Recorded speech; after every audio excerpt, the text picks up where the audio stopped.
नमस्कार दोस्तों, मैं प्रदीप कुमार सिंह ज़िंदगी तेरा शुक्रिया में आप सभी का स्वागत करता हूं।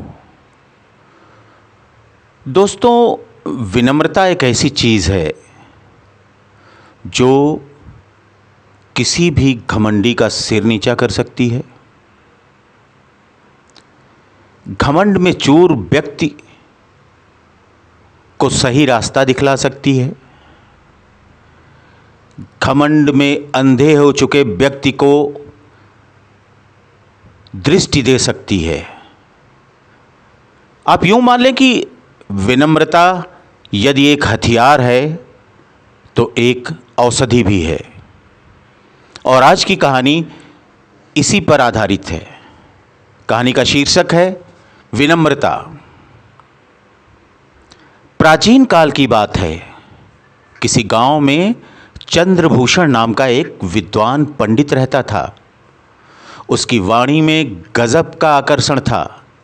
वह भागवत कथा सुनाने में निपुण था। उसकी वाणी से कथासार सुनकर लोग मुग्ध हो जाते थे। इसीलिए उसके यहाँ हर रोज कथा सुनने वालों की भीड़ लगी रहती थी। दूर दूर से लोग चंद्रभूषण से भागवत कथा सुनने आते थे। उसी गांव में एक दूसरे पंडित जी भी रहते थे। नाम था नंबियार। पढ़े लिखे तो बहुत थे, पर थे बहुत घमंडी। स्वयं को बहुत बड़ा विद्वान समझा करते थे।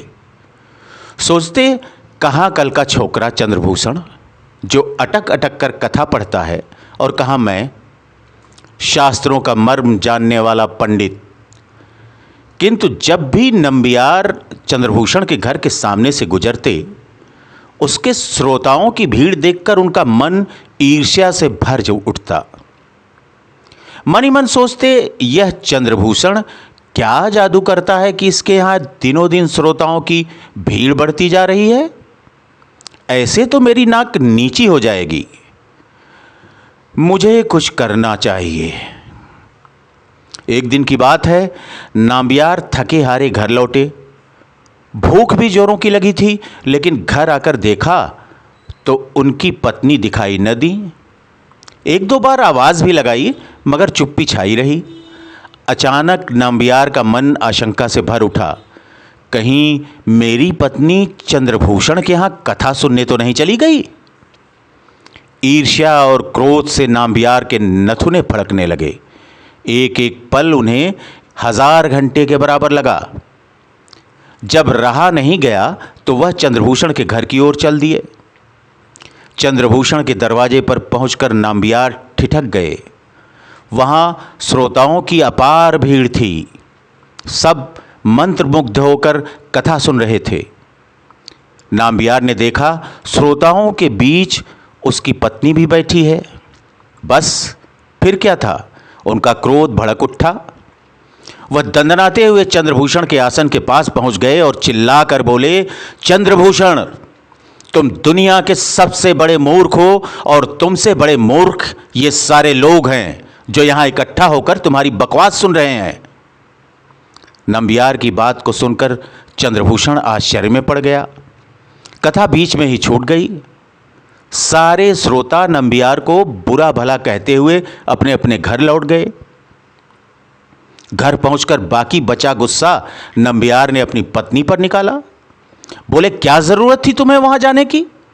क्या मुझसे बड़ा विद्वान है चंद्रभूषण?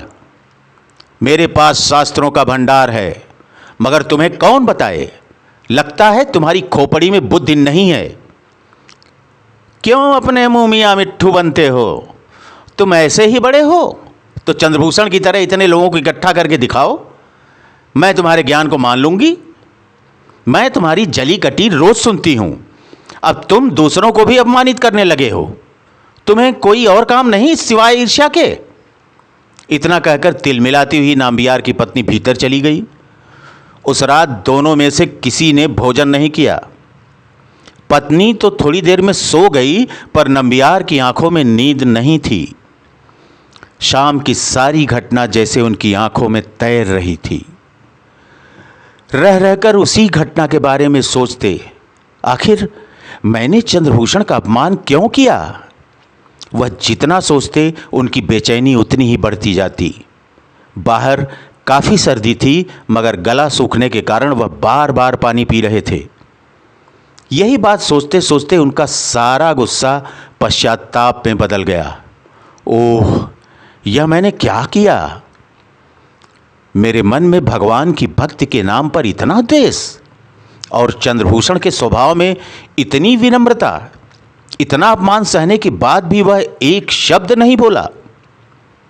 जैसे ही भोर का तारा दिखा, नंबियार ने पश्चाताप प्रकट करने हेतु चंद्रभूषण के घर जाने के लिए दरवाज़ा खोला।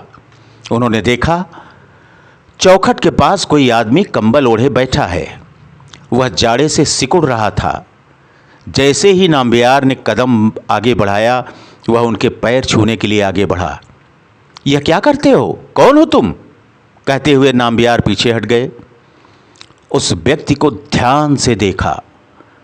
सामने हाथ जोड़े खड़ा व्यक्ति और कोई नहीं था, कथावाचक चंद्रभूषण ही था। जब तक नाम्बियार कुछ कहते, चंद्रभूषण बोल उठा, आपने अच्छा ही किया जो मेरा दोस्त मुझे बता दिया, लेकिन लगता है आप मुझसे अभी तक नाराज हैं। मैं रात भर यहाँ बैठकर आपका इंतज़ार करता रहा। शायद आप बाहर आएं और मैं आपसे क्षमा मांगूं। नाम्बियार तो पहले ही लज्जित थे।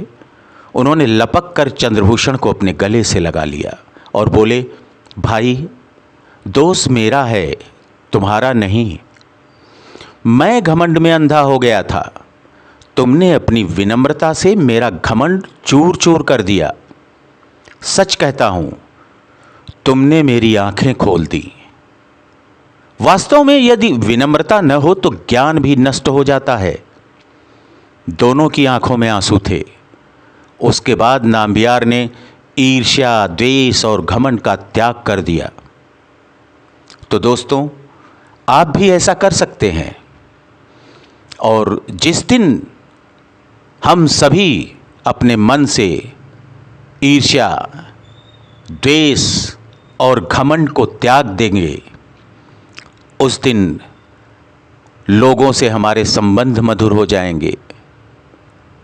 हमारे अंदर से सारी बुराइयां निकल जाएंगी। तो दोस्तों, आज के लिए बस इतना ही। कैसी लगी आज की कहानी? ज़रूर लिखिएगा कमेंट बॉक्स में जाकर।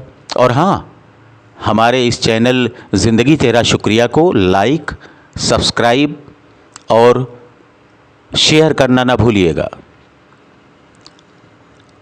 आज एक निवेदन है आप सभी से। आप सभी अपना प्यार और आशीर्वाद ज़्यादा से ज़्यादा मेरे ऊपर बढ़ाएं। मेरी आप सभी से यही प्रार्थना है। तो आप सभी अपना और अपने परिवार के प्रत्येक सदस्य का बहुत बहुत ख्याल रखिएगा। फिर मिलेंगे किसी अच्छी सी कहानी के साथ। तब तक के लिए आप सभी का बहुत बहुत धन्यवाद।